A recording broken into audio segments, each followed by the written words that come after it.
আমি ঠিক জানি না কেন আমাকে নিয়ে যাওয়া হচ্ছে। যেহেতু আমার এখানে প্রশাসন এসেছে এবং ওনারা বলেছে যে আমার বিরুদ্ধে ওয়ারেন্ট ইস্যু করা হয়েছে, যদিও তারা আমাকে ওয়ারেন্ট ইস্যুটা দেখাতে পারে নাই, কিন্তু আমি আইনের প্রতি শ্রদ্ধাশীল হয়ে আমি তাদের সাথে যাচ্ছি।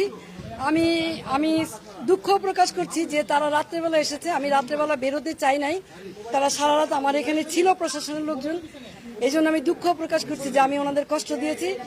আপনারা দেখেছেন যে আমার মহল্লার লোকজন তারা এখানে সারা রাত অবস্থান নিয়েছে। আমি আমার এলাকাবাসীকে, মহল্লাবাসীকে ধন্যবাদ দিতে চাই তাদের এই ভালোবাসার কারণে, যে আপনারা কোনো শৃঙ্খলা আচরণ করেন নাই, শান্তভাবে। আমি আপনাদেরই সন্তান, আপনাদেরই মেয়ে, আপনারা আমার প্রতি যে শ্রদ্ধা, ভালোবাসা, সম্মান দেখিয়েছেন, আমি আজীবন আপনাদের এই ভালোবাসা, শ্রদ্ধা, সম্মান মনে রাখবো। আমার এলাকাবাসী জানেন যে আমি আলী আহমদ চুনকার সন্তান। আমার বাবা সামনে রাজনীতি করেছে, দলমতের ঊর্ধ্বে উঠে রাজনীতি করেছে। আমি আলী আহমদ চুনকার সন্তান।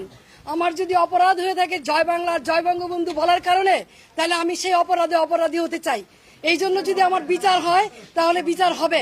কিন্তু নারায়ণগঞ্জ শহরে 21 বছর আপনাদেরকে আমি সেবা দিয়েছি, কোনোদিন কেউ বলতে পারবেন না দলের প্রতি আঘাত করেছি অথবা কাউকে আমি কোনো ধরনের বৈষম্য আচরণ করেছি।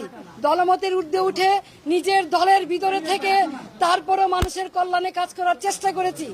বিরোধ সত্য, মতভেদের সত্য, এই শহরের নারায়ণগঞ্জবাসীর জন্য এমন কোনো জায়গা নেই যেখানে প্রতিবাদ করি নাই।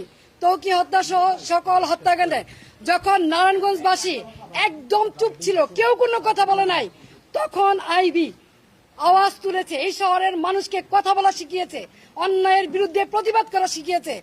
আজকে সেই আইবিকে কিসের জুলুমে, কিসের কারণে, কি কারণে গ্রেপ্তার করা হচ্ছে আমি ঠিক জানি না।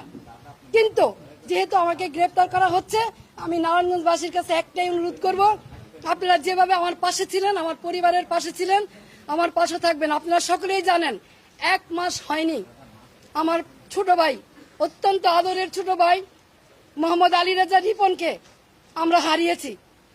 আর সেই ভাইয়ের সুখ এখনো বুঝতে পাই নাই। 3টা ছোট ছোট বাচ্চা, নাবালক বাচ্চা, তার মাঝখান দিয়ে আমাকে এইভাবে অ্যারেস্ট করা হলো, যেখানে আমার বড় ভাই নাই, বোন নাই, আমি সবার বড়। 3টা ছোট ছোট বাচ্চা এবং 1 মাস হয়নি আমার ভাই মারা গেছে, এবং ওদের মাও নাই। 4 বছর আগে ওদের মা মারা গেছে। এইরকম এই অবস্থায় কি কারণে? আমি কি কোনো জুলুমবাজ? আমি কি হত্যা করেছি? আমি কি চাঁদাবাজি করেছি? আমি কি নারায়ণগঞ্জ শহরে এমন কোন রেকর্ড আমার আছে যে আমি কোনোদিন কোনো বিরোধী দলকে আঘাত করেছি?